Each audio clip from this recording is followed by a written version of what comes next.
Cougar Nation, every Monday at 6 on KSL News Radio. Welcome back in, Cougar Nation. I'm Mitch Harper, your BYU insider for KSL Sports. Matt Baiamonte out this week. He was in California. Again, if you missed it in the opening segment, Matt and I's travel schedules were a little bit tricky this week. He's on the Pacific time zone. I was in the Eastern time zone. I had a canceled flight because of all the crazy weather in the Midwest. So it was a little bit tricky. So rolling solo this week. If you want to be part of the program, 57500 is the text line, 801-575-8255. And the question of the day today on Cougar Nation, after 3 games played by BYU Hoops in the Big 12, is this conference even tougher than you thought it would be? You know, Mark Pope talked about this after the win over UCF, and, well, I mean, there's just a lot of lessons learned when you play a game in the Big 12. Every single game in this league, you kind of get to go learn a little bit more about what you can do. That is true. You do learn a lot more things about each team when you go out and play in the Big 12 conference. Now, I will say this. I don't think the Big 12, to answer the question, I don't think it's tougher than I thought going in. And let me explain. This is the best league in college basketball. But team number 1 in the Big 12, I felt going into the season would be nearly untouchable. And I didn't have a designated team per se as to who that would be. I think naturally you assume Kansas will always be that number 1 team. But I kind of had in my head that a number 1 team in this league would be somewhat untouchable. And what I mean by that is about 3 losses at most. And that still could be the case. But you look at Houston last week. They go 2 games on the road, both losses.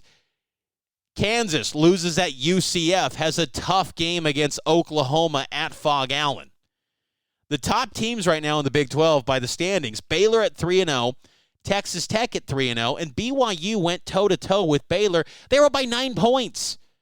They had a lead. They had it right in front of them, and you could argue the officials played a big role in that. And, look, I'm willing to entertain that. I mean, the officiating in that game against Baylor was terrible. It was awful. Was that the sole reason they lost? No, not at all. But that's the top team through the first 2 weeks of Big 12 play, and BYU belonged. And I think that for the whole summer, everyone felt, when I say everyone, BYU fans, people on the outside looking at BYU thought they're not going to look like they belong in the Big 12. They're not going to be competitive in the Big 12. And then things kind of shifted in non-conference play with how dominant BYU was. But still there was this element of, well, this is the Big 12 now. And look, every game thus far has felt like an NCAA tournament game. These games are outstanding. I love it. I love covering this conference because the level of play is so good. But is it tougher than I thought it would be coming into the season? No, I don't feel like it's tougher. I feel like this league has done an outstanding job of understanding how to put its teams in the best position possible to get to March Madness. They have a formula. They go into non-conference. They schedule light. They will thump every team in their site in non-conference. They'll play a few neutral site games, maybe one true road game. But then the metrics are all in their favor, and once they get to the conference play, they're all in the top 100 of the net pretty much.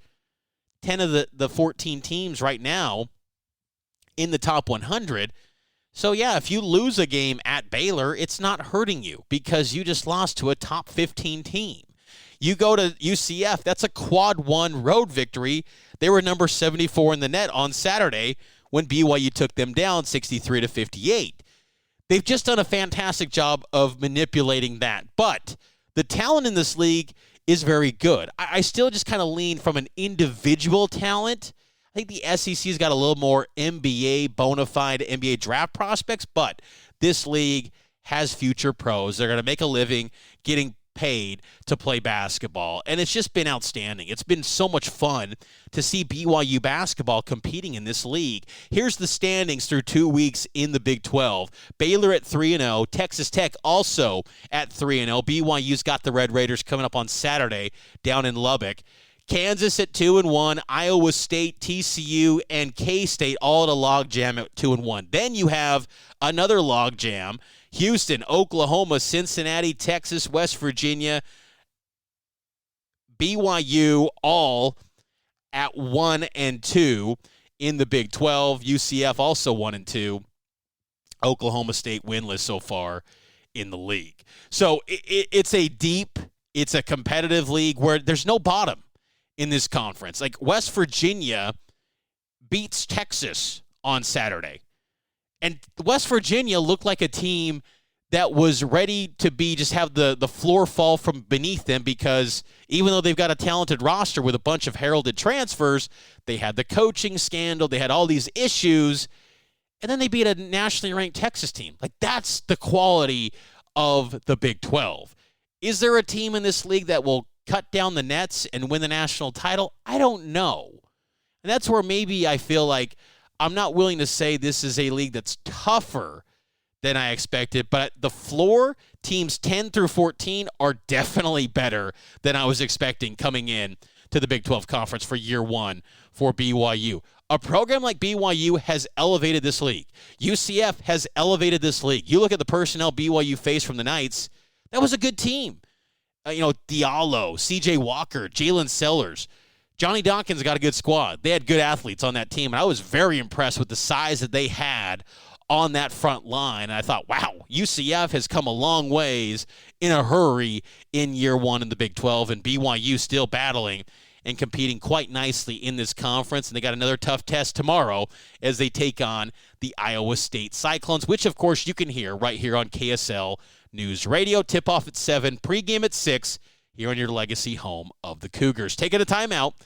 Going to get to trending up and trending down. What's going on with BYU basketball, moving up and moving down. We'll hit on that next here on Cougar Nation, and it's powered by KSL Sports.